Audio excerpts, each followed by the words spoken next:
আসসালামু আলাইকুম সুপ্রিয় দর্শক, আজকে আমি আপনাদের সঙ্গে উত্তরবঙ্গের বিখ্যাত ছাতুর নাড়ু রেসিপি শেয়ার করব। রাজশাহী সহ উত্তরবঙ্গের অনেক অঞ্চলে ছাতুর নাড়ু তৈরি ও খাওয়ার রীতি দীর্ঘদিনের। বিশেষ করে শীতকালে এই ছাতুর নাড়ু খুবই জনপ্রিয়। শীতকালে শরীরকে উষ্ণ রাখতে সাহায্য করে এই ছাতুর নাড়ু, এমনকি শরীরে অনেক বেশি শক্তি যোগায়। তো চলুন, কি এমন আছে যে শরীরে এত শক্তি যোগায় দেখে আসি। এখানে 2 কেজি চাল নেওয়া হয়েছে চাল ভাজা বানানোর জন্য। আমরা অনেকে চাল ভাজা খেয়ে থাকি, সেই চালগুলো এভাবে ভেজে নিতে হবে। আমরা গ্রামে তাই গরম খোলায় অল্প অল্প করে চাল দিয়ে ভেজে নিচ্ছি। আর ভাজার জন্য যেই জিনিসটা ব্যবহার করা হচ্ছে নাড়াচাড়ার ক্ষেত্রে, সেটা হচ্ছে চিকন চিকন বাঁশের খিলি। একগুচ্ছ করে চাল ভাজা হচ্ছে। এই খিলিটাও রাজশাহীর হাটে বাজারে কিংবা উত্তরাঞ্চলের বিভিন্ন জায়গায় পাওয়া যায়। সবগুলো চাল ভেজে নেওয়া হয়ে গেলে ভালো করে কুলায় ঝেড়ে নিতে হবে। কুলায় ঝাড়ার পরে জাতায় পিষে নিতে হবে। জাতায় পিষা কিন্তু চারটেখানি ব্যাপার না, অনেক শক্তির প্রয়োজন। জাতার মাঝখানে অল্প অল্প করে চাল ভাজা দিতে হবে, আর জাতার হ্যান্ডেলটা ধরে ঘোরাতে হবে, তাহলেই নিচে ছাতু পড়ে যাবে। সবগুলো ছাতু করা হয়ে গেলে একটি পাত্রে উঠিয়ে নিতে হবে। এরপরে ছাতুগুলো ভালোভাবে চিকন চালনিতে চেলে নিতে হবে, যাতে করে কোনো গোটা চাল ভাজা ছাতুর মাঝে না থাকে। এদিকে কিছু গোটা গরম মশলা ভালোভাবে ভেজে নেওয়া হয়ে গেছে। দারচিনি, এলাচ, বড় এলাচ এবং গোলমরিচ প্রায় 2 কেজি চালের ছাতুর জন্য 1 পোয়া মতো ভালোভাবে ব্লেন্ড করে নিতে হবে। আপনারা চাইলে চাল ভাজার সঙ্গে জাতায়ও পিষে নিতে পারেন। এখানে গুড় নেওয়া হয়েছে প্রায় 1.5 কেজি, 1.5 কেজির চেয়ে কিছু কম। আর আদা কুচি করে নেওয়া হয়েছে, বড় বড় সাইজের 2টা আদা ব্লেন্ড করে নিতে হবে। আপনারা চাইলে আদার পরিমাণ আরেকটু বেশি দিতে পারেন।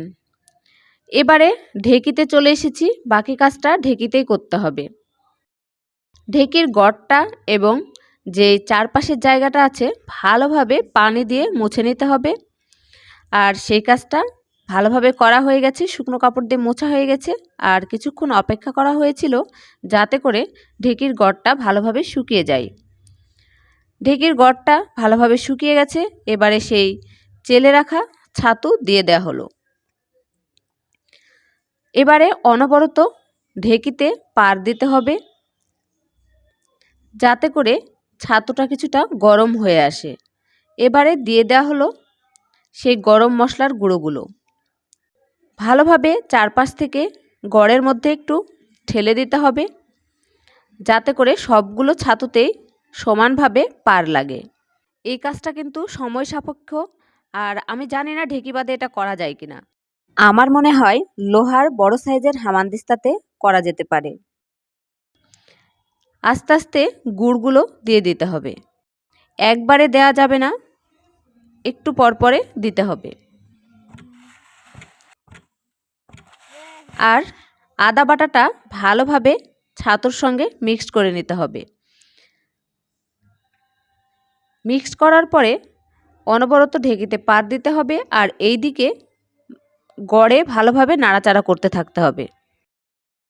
এর মাঝে স্বাদমতো লবণ দিয়ে দিতে হবে। লবণ দিয়ে কিছুক্ষণ ভালোভাবে ওপর নিচ গড় করে নিয়ে আবারও ঢেঁকিতে পাড় দিতে থাকতে হবে। আটাটা যখন একেবারে মোলায়েম নরম হয়ে আসবে, তখন একটু মুঠ করে দেখতে হবে যে নাড়ুটা গোটা বাঁধে কিনা। আমরা একবার চেষ্টা করে দেখলাম, কিন্তু হচ্ছিল না। আরও কিছুক্ষণ পাড় দেওয়ার পরে নাড়ুটা পারফেক্ট ভাবে শেপ নিচ্ছিল। আমাদের অঞ্চলে 2 হাত দিয়ে বড় বড় নাড়ু করে, আর আমি আর আম্মু 1 হাত দিয়ে ছোট ছোট করে গোল গোল করে করেছিলাম। অনেকটা গোল করতে পারিনি, 2 হাত দিয়ে করলে অনেক সুন্দর গোল শেপটা আসে। যাই হোক, এভাবে সবগুলো নাড়ু বানিয়ে নিতে হবে। আর এদিকে কিন্তু ঢেঁকিতে পাড় দিতেই থাকতে হবে, যেগুলো এক্সট্রা থাকবে বারবার পাড় দিতে হবে। আর এভাবে হাত দিয়ে তুলে গরম গরম নাড়ু বানাতে হবে।